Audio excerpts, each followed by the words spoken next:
Romains chapitre 6. Que dirons-nous donc? Demeurions-nous dans le péché afin que la grâce abonde? Loin de là. Nous qui sommes morts au péché, comment vivrions-nous encore dans le péché? Ignorez-vous que nous tous qui avons été baptisés en Jésus-Christ, c'est en sa mort que nous avons été baptisés?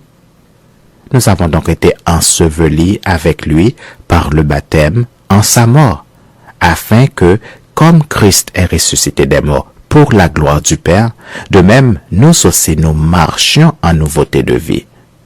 En effet, si nous sommes devenus une même plante avec lui par la conformité à sa mort, nous le serons aussi par la conformité à sa résurrection, sachant que notre vieil homme a été crucifié avec lui, afin que le corps du péché fût détruit pour que nous ne soyons plus esclaves du péché.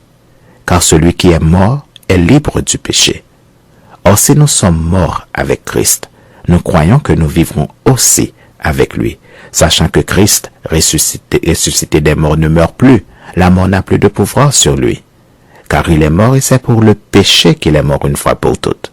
Il est revenu à la vie et c'est pour Dieu qu'il vit.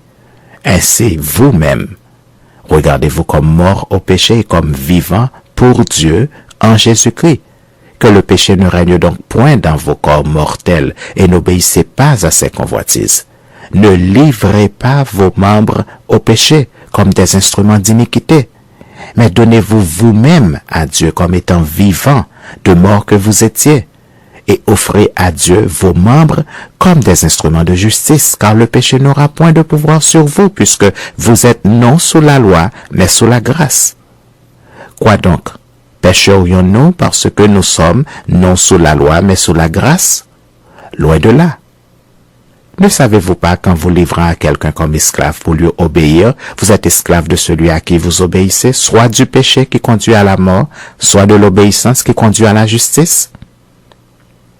Mais grâce soit rendue à Dieu de ce que, après avoir été esclave du péché, vous avez obéi de cœur à la règle de doctrine par laquelle vous avez été instruit.